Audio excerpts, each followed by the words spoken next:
my name is Amanda Woodbury and I am a crochet instructor and your crochet coach. I am also the founder of Amanda's Cute Crochet, found on Facebook. This tutorial is for absolute beginners, and today we will be learning how to create the slip knot and the chain stitch. All the terms and materials used for this tutorial is based on US standards. So let's go get started. For this tutorial, I will be using a Susan Bates hook in a size 5mm and a weight 4 yarn from I Love This Yarn brand. To create a slip knot, there are a few various ways you can do that. However, I'm just going to show you the way that I do that. So the way that I have found works best for me is to place the tail end in my left hand. I am a right-handed crocheter. I take the working yarn and I loop it over my finger, twist it down a little bit to create a loop. I take that loop and fold it down over my tail end, and it kind of forms a pretzel. I grab my hook and I weave my hook underneath that center strand there, like so. And then holding that loop on the hook, I then take my working yarn and my tail yarn and I pull them tight, taking that yarn and pulling it a little bit more secure on the hook. It's not very tight, it can still move along its shaft there, but it is not going to fall off either. So let's begin the chain stitch.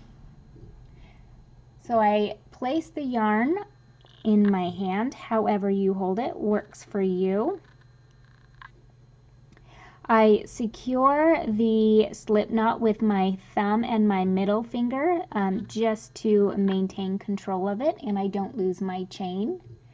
To create a chain stitch, we start with a yarn over, and a yarn over simply is going from the front of your yarn, wrapping that yarn around your hook,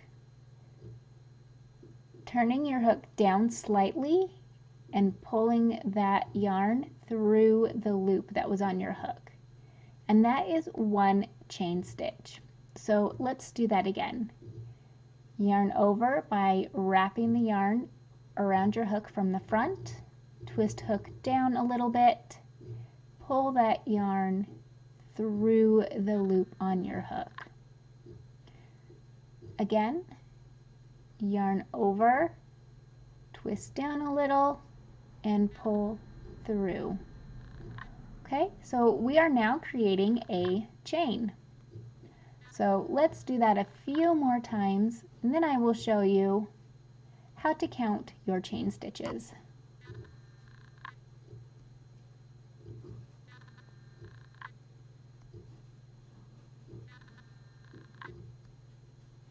Okay, here we go.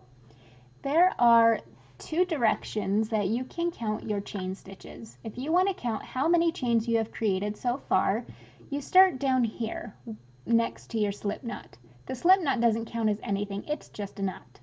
So if you can see, it kind of looks like a braid, and you kind of see some shapes here. They look like little V stitches.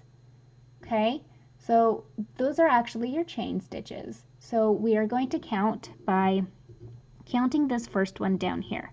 So we have 1, 2, 3, 4, 5, 6, 7, and 8. Okay, so I have created 8 chains. Now, to count, another way is to count how many stitches you have going the down direction for when you start creating a project. So the loop on your hook never ever counts as a stitch. You don't count that. You want to start counting your chains from this one here that's directly underneath of your hook. that counts as the first chain from your hook. The next one down counts as your second chain from the hook, third, fourth, fifth, sixth, seventh, eighth, and so forth. To practice creating the chain stitch so that your chains are consistent, it is best to start with 10 minutes of just creating a chain stitch, no matter how long you create it, no matter how loose or tight it is.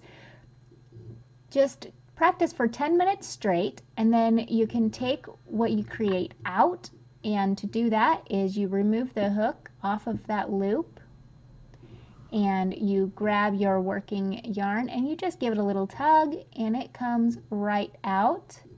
And you can go all the way down to that slip knot, but you don't pull out that slip knot all the way unless you would like to practice creating the slip knot. Insert your hook back into that first loop there. And now you're ready to practice again for another 10 minutes, like so.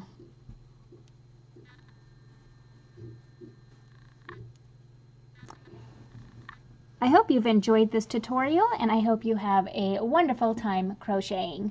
You can follow me on the links below in the description of this video. And don't forget to subscribe to see more videos.